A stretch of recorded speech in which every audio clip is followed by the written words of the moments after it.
Hello my dear YT family, ముందుగా అందరికీ కృష్ణ జన్మాష్టమి శుభాకాంక్షలు అండి. ఇంక ఇవాళ స్పెషల్ ఏముంటుంది, మన పిల్లల్ని మనం కృష్ణుడిగా రెడీ చేయడం. మనకి కూడా ఓపిక అంటే గోపిక లాగా రెడీ అవ్వడం. గోపిక ఆర్ యశోదమ్మ మన ఇష్టం. దట్స్ వై నేనైతే ఇప్పుడు కృష్ణుడికి ఎంతో ఇష్టమైన అటుకుల పాయసం అయితే తయారు చేయబోతున్నాను. దాని ప్రాసెస్ మీకు కూడా చూపిద్దామని అయితే చేస్తున్నాను. అంటే ఎవరి స్టైల్ ఆఫ్ వాళ్ళకు ఉంటుంది. నా స్టైల్లో అయితే నేనైతే మీకు ఇవాళ అయితే చేసి చూపిస్తా. ఇప్పుడైతే మనం ప్రాసెస్లోకి అయితే వెళ్ళిపోదామండి.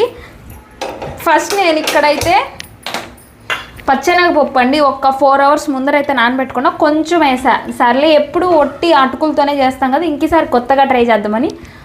అంటే చాలామంది ఒట్టి ఈ పచ్చెనగపప్పుతో ప్రసాదం చేస్తున్నారు. సరే ట్రై చేద్దాం, ఇది అది కలిపి కొత్తగా ట్రై చేద్దామా అని అయితే చేస్తున్నా. టేస్ట్ మాత్రం మిస్ అవ్వదు, టేస్ట్ అయితే పర్ఫెక్ట్గా వస్తుంది. దెన్ ఇందులో నెయ్యి వేసుకొని, ఫస్ట్ అయితే నెయ్యి వేసుకుంటున్నా అండి. డ్రై ఫ్రూట్స్ వేయించుకునేదానికి అంతే. నేను ఒట్టి జీడిపప్పు వేస్తున్నా. కిస్మిస్ అయితే ఇది ఇందులో వేసి పాయసంలో వేస్తే మా పిల్లలు అయితే అస్సలు తినరు. అందుకని అంటే ఎవరిష్టం వాళ్ళది, ఎవరికి నచ్చినవి వాళ్ళు వేసుకోవచ్చు. నా రిక్వైర్మెంట్ అయితే నేనైతే ఒట్టి జీడిపప్పు ఎక్కువ వాడుకుంటా.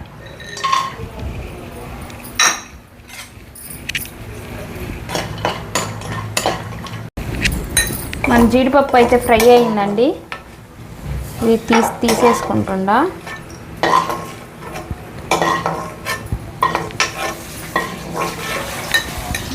మళ్ళీ ఇందులోనే 1 కప్పు స్వీట్ అటుకులు అండి. ఇవి డ్రై రోస్ట్. మంచిగా ఈ అటుకులు క్రిస్పీ అయ్యే వరకు వేయించుకోవాలండి. నెయ్యి నేను ఆల్మోస్ట్ ముందరే 2 spoons ఎక్కువ వేసాను. చాలకపోతే ఇంకొంచెం, నేనైతే గీ అయితే ఎక్కువ వేస్తాను. క్రిస్పీ అయ్యేంత వరకు అయితే ఫ్రై చేసుకోవాలి. ఇది చూసారా, మంచిగా క్రిస్పీగా అయితే ఫ్రై అయ్యాయి. ఇప్పుడు ఇందులో మనం ఏ కప్పుతో అయితే అటుకులు తీసుకున్నామో ఆ కప్పుతో 1 కప్పు పచ్చి మిల్క్ అయితే పోసానండి. 1 కప్ మిల్క్, 1 కప్పు వచ్చి వాటరు. ఇప్పుడు ఈ అటుకులు ఉడికే లోపల మనకి పచ్చెనగపప్పు కూడా ఉడికిపోతుందండి. అంటే కొంచెం ఇలా మెత్తగా ఉంటే చాలు, మరీ మెత్తగా ఉడకొద్దు. మనం పప్పు సుక్కీలకి ఉడకబెట్టుకుంటాం కదా, కొంచెం అలా. ఇప్పుడు ఇవైతే ఉడికిపోయాయి. ఇప్పుడు ఇవి కూడా పక్కన పెట్టేసి మనమైతే బెల్లం అయితే కరిగించుకుందాం. ఎందుకంటే డైరెక్ట్ ఇందులో వేస్తే పాలు విరిగిపోతాయి. అందువల్ల పాలు విరగకుండా బెల్లంతో అటుకుల పాయసం ఎలా, అదే ఆ ప్రాసెస్ అనండి నేను ఇప్పుడు చేసేది. నేను ఎప్పుడు పాయసం చేసినా నాకైతే పాయసంలో పాలు అయితే అసలు విరగవు. ఆ ప్రాసెస్ ఏంటో మీకు కూడా చూపిస్తా. ఎలా టెక్నిక్తో చేస్తే అవి పాలు విరగకుండా ఉంటాయో అదైతే మీకు ఇప్పుడు చూపిస్తా. బెల్లం అండి, బెల్లం మనకు కావాల్సినంత వేసుకొని కొంచెం వాటర్ వేసుకొని అయితే పొయ్యి మీద అయితే పెట్టేసుకుంటున్నా. అది జస్ట్ మనకు కరిగితే చాలు.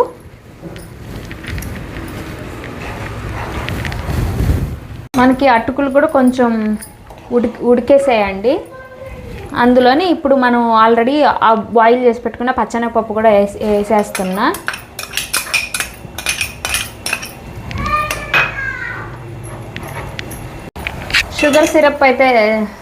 బెల్లం సిరప్ అయితే రెడీ అయ్యిందండి. ఇప్పుడు మనం దీన్ని అయితే చల్లారబెట్టుకుందాం.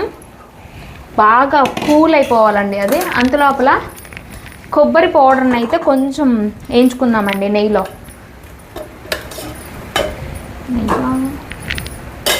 చెప్పా కదా నేను కొంచెం కొబ్బరి పొడి అయినా నెయ్యి ఎక్కువ వేసాను. ఎందుకంటే నెయ్యి ఎక్కువ వేసుకుంటే నాకు బాగా, పిల్లలు కూడా కొంచెం ఇష్టంగా తింటారు కాబట్టి. అందులో ప్రసాదాల్లో మనం నెయ్యి ఎక్కువ వేస్తేనే టేస్ట్ బాగుంటుంది.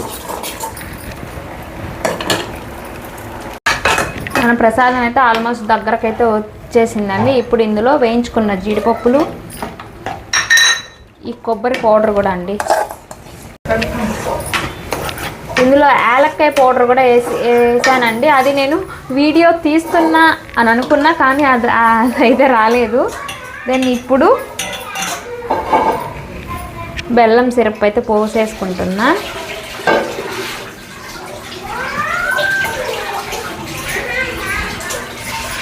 అంటే డస్ట్ ఏమన్నా ఉంటుందో అని కొంచెం అలా దెన్ ఇంతేనండి, మన అటుకుల పాయసం రెడీ. చూసారా, పాలు కూడా అస్సలు విరగలేదు. బెల్లం వేస్తామంటే ఫస్ట్ అయితే దాన్ని సిరప్ చేసుకొని చల్లార్చుకొని పెట్టుకున్నాక దీంట్లో పోస్తే అసలు విరగవండి పాలు. ఇంక ఇలానే గట్టిగా కూడా రాకుండా ఇలా పల్సంగానే ఉంటుందండి ప్రసాదం. నేను లాస్ట్లో కొంచెం నెయ్యి వేస్తా. మన ప్రసాదం అయితే రెడీ. నేనైతే ఈ ఇలాచి పౌడర్ కదండి, ఈ ఇలాచీలే వేసాను. ఎందుకంటే మన అటుకుల ప్రసాదం అయితే రెడీ అయిపోయిందండి. చూసారా, అసలు చూసేకి అసలు ఎంత మంచిగా వచ్చిందో. ఇప్పుడైతే వెళ్ళేసి ఈ ప్రసాదాన్ని మన కృష్ణుడికి అయితే నివేదించేసి మనకు కావాల్సిన కోరికలు అయితే కోరేసుకోవాలండి. కృష్ణుడికి అటుకులు ప్రసాదం పెట్టి కోరుకుంటే తీరని కోరికంటూ ఏది అయితే ఉండదు. నా లిస్ట్ ఉంది, పోయి పెట్టేస్తా. అంతకంటే ముందరైతే నా ఇద్దరు పిల్లల్ని, ఒకరిని గోపికలాగా ఒకరిని కృష్ణుడిలాగా అయితే తయారు చేయాలి. వాళ్ళతో పాటు నేను కూడా రెడీ అవ్వాలి.